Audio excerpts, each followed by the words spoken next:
केंद्रीय वित्त मंत्री निर्मला सीतारमण ने आज बजट पेश किया। आम बजट को किसान नेता कैसे देखते हैं, न्यूज 18 ने किसान नेताओं से बातचीत की है। उनके क्या रिएक्शन सामने आए हैं वो आपको दिखाते हैं। से इस वक्त हमारे साथ भारतीय किसान यूनियन के कई बड़े नेता मौजूद हैं। धर्मेंद्र मलिक साहब मौजूद हैं। मलिक साहब, आज बजट पेश हुआ है, कृषि में बताया जा रहा है कि विशेष फोकस किया गया है, कितना असर पड़ेगा? देखिए, ये तो एक नैरेटिव सेट किया जाता है कि भाई कृषि पे विशेष फोकस किया गया है। होता क्या है कि जो बजट होता है कृषि का, उसका आधे से ज्यादा हिस्सा तो कर्ज में चला जाता है। वो किसान को फाइनेंस और क्रेडिट कार्ड और उसमें कृषि आधारित कंपनियां भी हैं, किसान नहीं है, कृषि आधारित कंपनियां जो उद्योग लगाती हैं उनको भी उसमें से मिलता है। दूसरा ये है कि जो किसान चाहता था वो तो एक शब्द भी सुनाई नहीं दिया है। आज बारिश नहीं है लेकिन फिर भी बाढ़ है, तो इससे बचाने के लिए प्रधानमंत्री फसल बीमा को मजबूत किया जाएगा और लघु सीमांत किसानों को इसको निःशुल्क किया जाएगा। कई राज्य करते हैं, 1 रुपये में बीमा देते हैं। दूसरा ये था कि पीएम आशा जिसके तहत खरीद होती है उसका बजट बढ़ाया जाएगा। उसका पिछले 2-3 वर्षों में बजट घटाया गया है, न कि बढ़ाया गया। तो इसका मतलब जो एमएसपी की बात है उसको आप कैसे मजबूत करोगे कि अधिक लोगों तक एमएसपी की कवरेज जाए? देखिए, स्वास्थ्य के नाम पे, चूंकि हर व्यक्ति स्वस्थ रहना चाहता है, स्वास्थ्य के नाम पे ही बड़ी लूट की जा सकती है। तो इसलिए लोगों को नैरेटिव सेट करने के लिए कि आपको अगर स्वस्थ रहना है तो आपको प्राकृतिक भोजन करना होगा।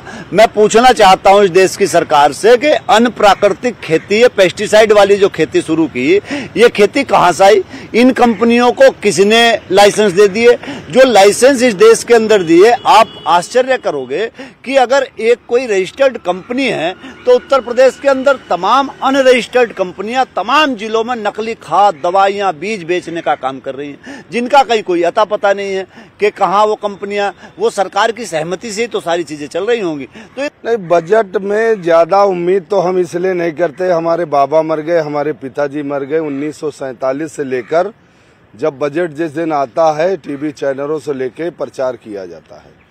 अगर बजटों से इस देश का किसान का भला होने वाला होता तो हजारों बजट आ चुके, किसान का भला हो गया होता। बजट को आगरा के युवा कैसे देखते हैं, बजट युवाओं को कितना पसंद आया, इन सभी मुद्दों पर न्यूज 18 ने आगरा में युवाओं से बातचीत की है। सुनिए।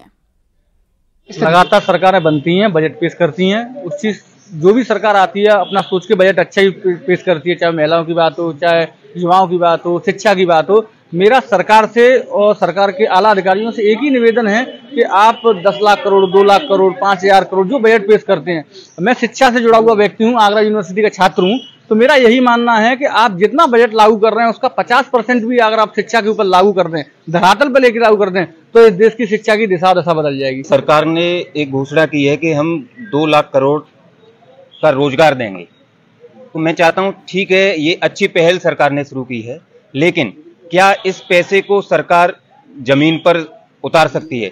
हमारी सरकार से भी यही उम्मीद है कि आपने जो घोषणाएं की हैं उन चीजों को धरातल पर विश्वविद्यालय में, कॉलेजों में इस चीज को लाया जाए और पूरा बजट जो आपने शिक्षा पर दिया है उस चीज को हर स्टूडेंट्स तक, आम स्टूडेंट्स तक, गरीब परिवार के बेटे तक वो बजट पहुंचना चाहिए, जिससे कि वो भी आगे चलकर कहीं ना कहीं देश का नाम रोशन करे। सरकार ने जो बजट पेश किया है युवाओं को ध्यान में रखते हुए, उससे ये मान सकते हैं कि जो शिक्षा पे भी बजट पेश कर रहे हैं उसका बजट थोड़ा अच्छा रहे, इससे अच्छे से शिक्षा हो पाए। और जो गरीब परिवार के बच्चे हैं और जो नहीं अपनी पढ़ाई को कर पाते हैं, अगर बजट अच्छा होगा तो वो अपनी पढ़ाई को सही कर पाएंगे, आगे पढ़ पाएंगे। उनको अगर कुछ बनना है तो उसमें तो अपना थोड़ा कर पाएंगे, अगर उन पर बजट ही नहीं है तो वो कैसे।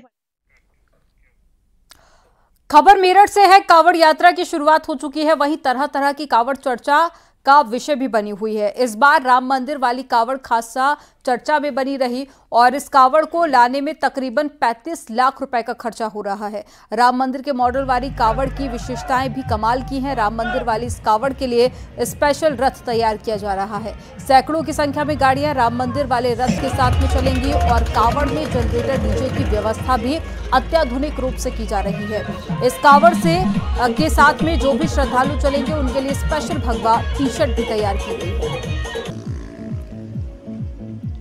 भारत देश के लोगों को, हिंदुओं को लगा कि भारत में भी हिंदू रहता है और 2017 में माननीय मुख्यमंत्री जी बने तो कावड़ में पहली बार पुष्पों की वर्षा हुई, जबकि अन्य सरकारें भी नहीं, उन्हें तो हज से ही फुर्सत नहीं थी, उनको तो मक्का मदीना से ही फुर्सत नहीं थी, कावड़ियों की कोई चिंता नहीं करता था। आज देखिए, आज जल भी है, आज सड़क भी है, आज बिजली भी है, आज पानी भी है, आज फूलों की वर्षा भी है, दवाई भी है, सुरक्षा भी है। परिंदा भी पर नहीं मार सकता इस यात्रा में, ऐसा भाव कावड़ियों के अंदर है, क्योंकि ये माननीय मुख्यमंत्री योगी आदित्यनाथ जी के माध्यम से हुआ है।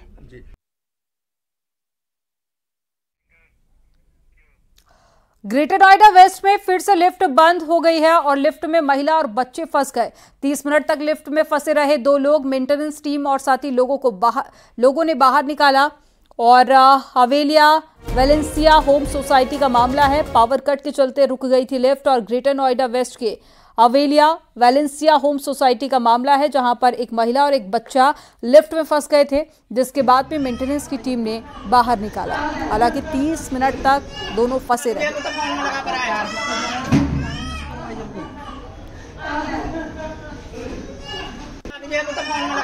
तस्वीरें आपको दिखा रहे हैं उस दौरान की जब दोनों को बाहर निकालने का प्रयास किया जा रहा था।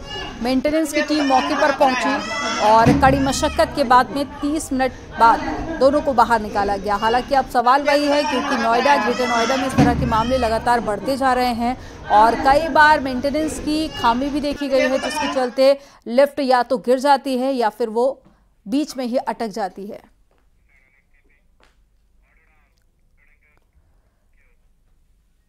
जौनपुर में एटीएस टीम ने अवैध टेलीफोन एक्सचेंज का खुलासा किया है। छापेमारी में अशरफ अली को गिरफ्तार कर लिया गया। आरोपी अशरफ इंटरनेशनल गेटवे को बाईपास कर कॉल करा रहा था। विदेश से आने वाले इंटरनेशनल कॉल को अवैध टेलीफोन एक्सचेंज के जरिए लोकल कॉल्स में बदला जा रहा था। अवैध सिम बॉक्स समेत कई संदिग्ध सामान भी मिले हैं। मुंबई में रहने के दौरान में सऊदी अरब से आए मोहम्मद अली ने अशरफ को अवैध टेलीफोन एक्सचेंज की जानकारी दी थी। आपको बता दें कि अवैध टेलीफोन एक्सचेंज से हवाला टेरर फंडिंग की संभावना बनी रहती है, जिससे कि देश के राजस्व का नुकसान होता है।